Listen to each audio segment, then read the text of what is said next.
मसले कश्मीर तो हल करना ही है। जो हिंदुस्तान को, पाकिस्तान को, जम्मू कश्मीर के अवाम को कबूल होगा, ऐसा हल होना चाहिए। हमारे साथ ज्यादती हुई 5 अगस्त का जो फैसला था वो जम्मू कश्मीर के अवाम को कबूल नहीं है। एक काला झंडा लहराया था और आपने कहा था कि आर्टिकल 370 जो है उसके लिए मैं कुछ भी कर सकता हूँ। जैसे आपने कहा, मैंने काला झंडा दिखाया। शायद मैं पहला ऐसा कोई शख्स था कश्मीर में जिसने पब्लिक गैदरिंग की और उसमें कहा, चिल्लाया कि हम 370। गवर्नर से आप मिलते रहते हैं, तो आप थोड़ा सा बताएं कि आखिरकार जम्मू और कश्मीर में मजीद क्या होने वाला है। जो अनसर्टेनिटी की बात है, हमने 70 साल हमने ये मुसीबत देखी। वो कौन सा घर है जिसने ये मुसीबत नहीं देखा? किसी की भी जान चली जाती है, एक इंसान है ना।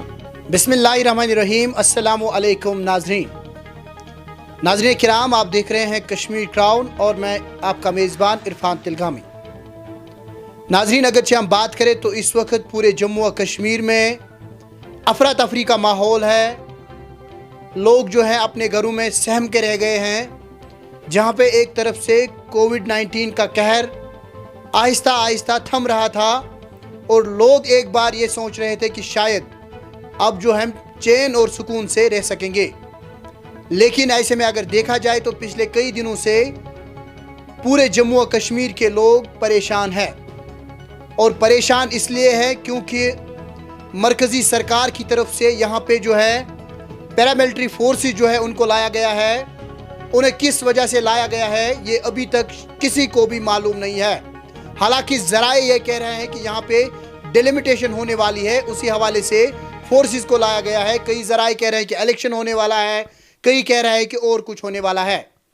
लेकिन नाजरीन, ऐसे में हमने मुनासिब जाना कि क्यों ना हम आज बात करें उस पब्लिक फिगर के साथ जो हमेशा शुमाली कश्मीर के साथ साथ पूरी वादी में जितने भी यूथ्स हैं, यूथ्स के सुपरस्टार कहा जाता है उन्हें। और मैं आपको बता दूं कि आज हमारे साथ मौजूद है एडवोकेट इरफान हफीज़ लोन, जो कि जम्मू और कश्मीर के एक रिनोवर्ड लॉयर हैं और उसके साथ साथ मेंबर है डिस्ट्रिक्ट डेवलपमेंट काउंसिल संग्रामा के। आज हम इनसे बात करेंगे, लेकिन सबसे पहला सवाल इनसे होगा कि जब ये इलेक्शन जीत के आए थे, जब इन्होंने उन बड़े बड़े लीडरों को इलेक्शन में हराया था जो पिछले कई सालों से सियासत में रहे थे, और उसके बाद शायद आर्टिकल 370 के बाद वो सबसे बड़ी गैदरिंग इनके घर पे हुई थी, जहां पे उन्होंने काला झंडा लहराया था और ये कहा था कि आर्टिकल 370 को मैं वापस लाऊंगा, मैं हर एक कोशिश करूंगा, मैं अदालती उज़्मा का हर एक दरवाज़ा खटखटाऊंगा। आज पहला सवाल इनसे होगा कि क्या आज भी आपके अंदर वो जज्बा मौजूद है या वो जज्बा आपसे निकल गया। बहरहाल सबसे पहले हम खैर मकदम करेंगे एडवोकेट इरफान हफीज़ लोन साहब का कश्मीर क्राउन में। इरफान साहब, सबसे पहले आपका खैर मकदम। इरफान साहब, आपका भी बहुत शुक्रिया, आपने मौका दिया हमें अपने जो ख्यालात है उनको इजहार करने का। सर, आपसे सबसे पहला सवाल होगा कि जब आप इलेक्शन जीत के आए थे तो तकरीबन जो भी लोग संग्रामा कॉन्स्टिट्यूएंसी के थे वो आपके घर के बाहर एक हुजूम में खड़े हुए थे। सबसे पहली गैदरिंग वो थी आर्टिकल 370 के बाद, क्योंकि शायद जब आर्टिकल 370 हटा उसके बाद कोई भी मिनिस्टर, कोई भी लीडर या कोई भी ब्यूरोक्रेट जो है उसने उतनी बड़ी मीटिंग नहीं की जितने, हालांकि वो मीटिंग आपने नहीं बुलाई, लोग वहां पे खुद आए थे। उस वक्त आपने लोगों को कहा था, आपने काला झंडा लहराया था और आपने कहा था कि आर्टिकल 370 जो है उसके लिए मैं कुछ भी कर सकता हूं। तो क्या आज भी आपके अंदर वो जज्बा मौजूद है? देखिए इरफान साहब, इसमें कोई दो राय नहीं, ये सिर्फ मेरी बात नहीं है, मुझे लगता है जम्मू कश्मीर के हर बाशिंदे ने ये एक सॉलम प्लेज लिया हुआ है कि जो हमारे साथ ज़्यादती हुई 5 अगस्त का जो फ़ैसला था वो जम्मू कश्मीर के अवाम को कबूल नहीं है। वो एक गैर जमहूरी और गैर आइनी फ़ैसला था। क्यों था? उसमें हमने इससे पहले कई दफ़ा कहा कि हमें जहाँ तक अगर किसी स्टेट को बाइफरकेट करना हो या नया स्टेट बनाना हो, यूटी बनाना हो, आर्टिकल 3 कहता है कि वहाँ पर वहाँ की असेंबली का कंसेंट होना चाहिए, जहाँ तक जम्मू कश्मीर का ताल्लुक है। बाकी रियासतों में विव था, जैसे झारखंड, तेलंगाना में उनकी विव पूछी गई, हमारे में कंकरेंस की बात थी। तो हमारी यहाँ पर असेंबली नहीं थी, तो प्रेसिडेंट्स रूल था। भले ही प्रेसिडेंट प्रेसिडेंट्स रूल में पार्लियामेंट के पास पावर असेंबली के चले जाते, लेकिन वो आर्टिकल 3 का सबस्टिट्यूट मुतबादिल नहीं था। तो इसी तरीके से जमहूरियत में आप बिल्कुल, मुझे याद है तब के जो गवर्नर साहब थे उन्होंने कहा कुछ होने नहीं जा रहा है, यहाँ के जो भी लोग हैं उनको एतमाद में नहीं लिया गया, और मैं ये समझता हूँ वो एक गैर जमहूरी गैर आईनी फैसला था, वो कश्मीर के अवाम को कबूल नहीं है। और हमने तब भी कहा और आज भी उसी जज्बे के साथ हम कहते हैं कि हम लड़ते रहेंगे और पुरअमन तरीके से लड़ेंगे, पॉलिटिकली भी और कानूनी तौर भी हम लड़ेंगे। और इंशाल्लाह मुझे यकीन है कि आज नहीं कल जो हमारे हुकूक है, मसले कश्मीर तो हल करना ही है, जो हिंदुस्तान को, पाकिस्तान को, जम्मू कश्मीर के अवाम को कबूल होगा ऐसा हल होना चाहिए। लेकिन उसके साथ साथ हम ये समझते हैं कि जो 5 अगस्त का फ़ैसला है हम उसके लिए लड़ेंगे। और मेरी हमेशा ये कोशिश रही है, मैंने कहा है इससे पहले भी, जब 5 अगस्त का फ़ैसला था, जैसे आपने कहा मैंने काला झंडा दिखाया, और जब मुझे आपने सही फरमाया, शायद मैं पहला ऐसा कोई शख्स था कश्मीर में जिसने पब्लिक गैदरिंग की और उसमें कहा, चिल्लाया कि हम 370, और आवाम ने खुद वहाँ से कहा कि हमें 370 के लिए लड़ना होगा। और मैं आज चाहूँगा फिर से, कोविड के हालात थे कि सबको एक होके पुरअमन तरीके से हमें हर मुमकिन कोशिश कानूनी तौर भी और सियासी तौर मैं ये समझता हूँ कि जितनी भी पॉलिटिकल पार्टीज़ है, चाहे नेशनल कॉन्फ्रेंस हो, पीडीपी है, पीसी है, अपनी पार्टी हो, कोई भी पार्टी, और जो भी बाकी अपोजिशन में पार्टीज़ है यहाँ पर स्टेट से, उन सबको मिलके दिल्ली जाना चाहिए, करनी चाहिए कि जो हमें से छीना गया है वो वापस दिया जाए। इरफान साहब, आपने यहाँ पे बात की मीटिंग्स की और आपने यहाँ पे बात की कॉन्स्टिट्यूशन की, इस पे बात होगी, लेकिन इस वक्त का सबसे बड़ा मसला जो है कि पूरे जम्मू और कश्मीर में एक अनसर्टेनिटी है, लोग परेशान हैं, लोग तशवीश में हैं कि कुछ ना कुछ यहाँ पे होने जा रहा है। इरफान हफीज़ साहब, आपने एडवाइज़र से आप मिलते रहते हैं, लेफ्टिनेंट गवर्नर से आप मिलते रहते हैं, तो आप थोड़ा सा बताएं कि आखिरकार जम्मू और कश्मीर में मज़ीद क्या होने वाला है। देखिए, मैं एलजी साहब से नहीं मिला हूँ, ऑनरेबल एलजी साहब से। हाँ, हम एडवाइज़र साहब से मिले, उनसे डेवलपमेंट के हवाले से बात करी। तो पहले मैं आपसे यही कहना चाहूँगा कि जो अनसर्टेनिटी की बात है, हमने 70 साल हमने मुसीबत देखी, वो कौन सा घर है जिसने ये मुसीबत नहीं देखा। हमने 70 साल जो ये बुरी सियासत जो है इसके हम शिकार हो गए हैं।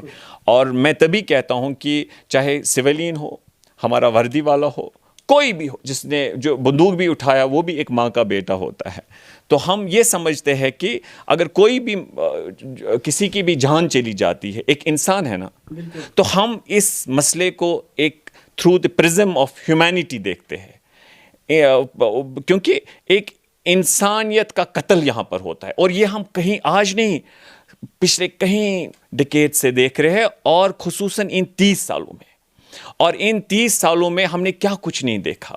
और कभी हमें लोग ऐसा भी कहते हैं, मैं खुद से भी कहता हूं, अपने आप से कहता हूं, कि जो हमने लड़ाई शुरू की हमने हासिल क्या किया। हमारे पास बहुत पहले एक अपना प्राइम मिनिस्टर होता था, हमारा सदर रियासत होता था, हमारा कल तक 370 झंडा आईन, बहुत उसमें एरोजन्स हुए थे, लेकिन हमारा एक स्टेटस था। लेकिन हमने इतनी लड़ाई करने के बाद, कुर्बानियां देने के बाद हमें हासिल क्या हुआ, इसको हमें देखना होगा। और अब अगर भारत सरकार ये कहती है कि भाई, बहुत सारे लोग कहते हैं आपने शुरू किया, हम उनसे कहते हैं भारत सरकार से, ठीक है आप हमें दोषी मानते, भाई आपने झगड़ा हमसे शुरू किया, लेकिन आप मुझे बताइए जम्मू कश्मीर के प्राइम मिनिस्टर को 1953 में किसने गिरफ्तार किया। हम उस चीज़ की बात करते हैं कि जो हिंदुस्तान के दायरे में दिया गया था हमें, उससे किसने तोड़ा। प्राइम मिनिस्टर को किसने गिरफ्तार किया, भारत की सरकार ने शेख अब्दुल्ला को 1953 में। यहाँ पर सदर रियासत और प्राइम मिनिस्टर पोस्ट को 1965 में किसने ख़त्म किया। आप मेरी बात समझ रहे, इलेक्शंस में रिगिंग किन्होंने की। और आपको यहाँ के जो सदर रियासत थे करण सिंह साहब, उन्होंने तो एक दफ़ा कहा कि उनके पास तो वो कहीं पुस्तकें, कितनी किताबें लिख सकते हैं कि दिल्ली सरकार ने भी कितनी गलतियाँ, ब्लंडर्स की, किस पे, कश्मीर पे।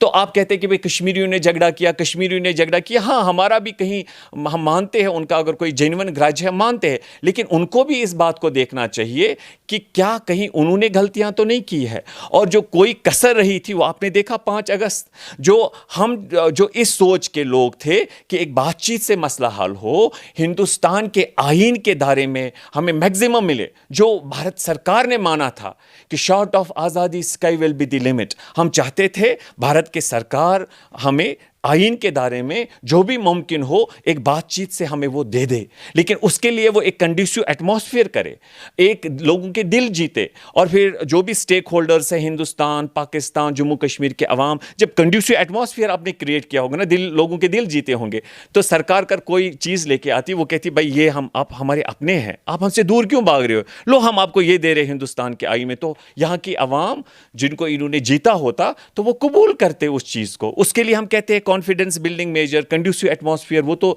साइन को नॉन था, प्रीरिक्विजिट था इस चीज़ के लिए। लेकिन 5 अगस्त को क्या किया इन्होंने? हम जैसे लोग जो कॉन्स्टिट्यूशन की बात करते, आज तो हमें सारे लोग मजाक बनाते हैं, कहते करते रहो, देखा ना क्या किया।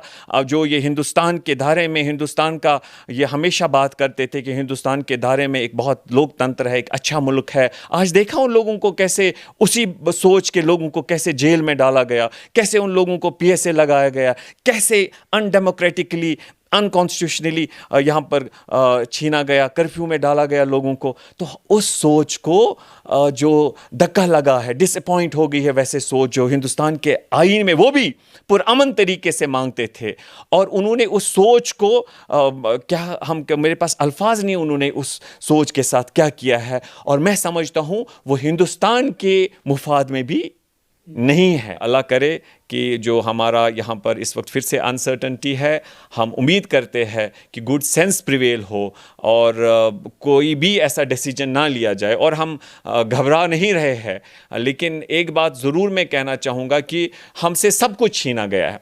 अब ये जो आज ये बात करते हैं लोग पॉलिटिकली, जो 5 अगस्त से पहले हमें था उसके लिए फाइट करे। और अगर आज हमें ये कुछ छीनते हैं, कानूनी तौर में कहता हूँ हमारे पास छीनने के लिए कुछ भी नहीं है। अब ये नाम बदले, एडमिनिस्ट्रेटिव ये करे वो करे, लोगों को घबराना नहीं चाहिए। वो हम उनसे गुजारिश करते ऐसा ना करे, लेकिन हम लुट चुके हैं, हमें इन्होंने पहले से सब कुछ छीन लिया है, डाका डाला है, और उस डाके में मेरे पास अब कुछ नहीं है। तो मेरे पास ये क्या छीनेंगे आप? मेरे जो राइट्स थे, कि जो प्रोटेक्शंस थी 35A, मैं मानता हूँ वो सोल था यहाँ का, जो स्पेशल स्टेटस है उसका रूह था वो, कि बाहर का ज़मीन नहीं लेगा, नौकरी नहीं करेगा, तो उसे तो छीना इन्होंने। 370 झंडा, आइन, अब क्या है आपके पास? इसे ये रख देना नाम, हिमाचल रखे, प्रदेश रखे, कुछ जो भी रखे, कोई बात नहीं है। लेकिन हम उनसे फिर भी गुजारिश करते हैं कि हमारी जो सोच है, इस सोच के लोग जो हिंदुस्तान के आइन में एक हल ढूंढते हैं, उस सोच को डिसअपॉइंट मत करिए, उस सोच को मत हराइए, उस सोच को नंगा मत करिए, जलील मत करिए। हम हिंदुस्तान के आईन में कुछ ढूंढ रहे हैं, हमें इस सोच को आप एंटी नेशनल मत मानिए। हम आपको कहना चाहते हैं, और यहाँ के लोगों को भी, कुछ लोग कहते हैं आप आईन की बात क्यों कर रहे हैं, ये बड़ा, मैं ये कहना चाहता हूँ, जैसे अभी आप कुछ पहले कह रहे थे आईन की बात कर रहे थे, मैं आपको कहना चाहता हूँ जो भी हम लेंगे हिंदुस्तान के आईन में लेंगे। अगर 370 35A या पार्लियामेंट देता है हमें वापस, या सरकार देती है, या ऑनरेबल सुप्रीम कोर्ट देता है। ऑनरेबल सुप्रीम कोर्ट भी कहां से बना है, कहां से पावर्स डिराइव करता है? इसी कॉन्स्टिट्यूशन से। अगर कल हिंदुस्तान की सरकार कोई चीज करती है तो कहां से पावर लेगी? इसी कॉन्स्टिट्यूशन से। अगर कोई कल भारत सरकार मसले कश्मीर के हवाले में कोई बातचीत करती है और कोई मसला हल करती है, तो उसका पावर्स प्राइम मिनिस्टर कहां से लेगा? प्राइम मिनिस्टर के पास पावर्स कहां से मिलते हैं? कॉन्स्टिट्यूशन से। तो आप ये कहना कि भाई आप कॉन्स्टिट्यूशन की बात क्यों करते? मैं समझता हूं कि अगर मसले कश्मीर का हिंदुस्तान हल करता है तो वो उसके पास वो इख्तियारात इसी कॉन्स्टिट्यूशन में आते हैं। तो इसलिए हम उम्मीद करते हैं कि अल्लाह ताला हम पे रहम करे। और जो ये कोविड की बीमारी है इससे ये भी ख़त्म हो जाए और लोग SOPs फॉलो करें, इससे ये ना समझे कि इसमें कमी आए। Still we must be very alert कि इसका जो कोविड ये जो एम्बुश है ये लगा के रखा है कोविड ने, तो हमें चाहिए कि हर हम मुमकिन कोशिश करें इसे हराने के लिए। साथ साथ हम पुरअमन तरीके से अपने राइट्स की बात करें, डेवलपमेंट दयानतदारी से, करप्शन जो है उसके खिलाफ भी लड़े। जब भी मैं कोई बात करता हूँ मुझे उम्मीद है कि मुझसे पूछे, मैं बताऊंगा उनको कि जो मैं बात करता हूँ उसके पीछे क्या लॉजिक है, क्या रीज़न है। ऐसा होना ये नहीं कि मैं कहूँगा कि भाई कोई ऐसा जज्बाती नहरा देंगे जिससे लोग कहेंगे भाई बहुत अच्छी बात करता, बहुत बात नहीं, वो नहीं है। वो लोगों को हम धोखा देते हैं, नुकसान उससे हो जाता है। जितना आप टकराव करेंगे, किसी को गालियाँ मारेंगे, ये करेंगे, हमें देखना है क्या उससे फ़ायदा है कि नहीं। आप एक रीज़नेबल, एक जायज़ बात करिए और अवामी सतह पे ये कोशिश, कंसेंसस करिए कि हम क्या अचीव कर सकते हैं, क्या अचीवेबल है, और उसकी ओर आप बढ़िए। बहुत शुक्रिया। इरफान हफीज़ साहब, मुझे उम्मीद है कि जिस तरह आप DDC मेंबर बनने से पहले अपना सोशल वर्क कर रहे थे, आप हर एक की मदद कर रहे थे, उसमें बिल्कुल भी कमी वाक़या न होगी। इस वादे के साथ मैं आपसे इजाज़त लेता हूं। आपका बहुत बहुत शुक्रिया, आपने हमारे साथ बात की। बहरहाल नाज़रीन, आपको बता दें कि बात कर रहे थे हमारे साथ एडवोकेट इरफान हफीज़ लोन, जिसको कश्मीर का बच्चा बच्चा जानता है। बहरहाल नाज़रीन, बात हो रही थी अनसर्टेनिटी पे, डेवलपमेंट्स पे, और मैं आपसे वादा करता हूं कि ज़रूर दोबारा हम इनसे बात करेंगे, क्योंकि आज वक्त की कमी है। तो इस हवाले से हम ज़रूर दोबारा इनसे फिर कभी बात करेंगे, ये आपके साथ वादा रहा। मुझे दीजिए इजाज़त। वीडियो जर्नलिस्ट खान आबिद के साथ आप रखिए अपना ख्याल। अल्लाह निगहबान।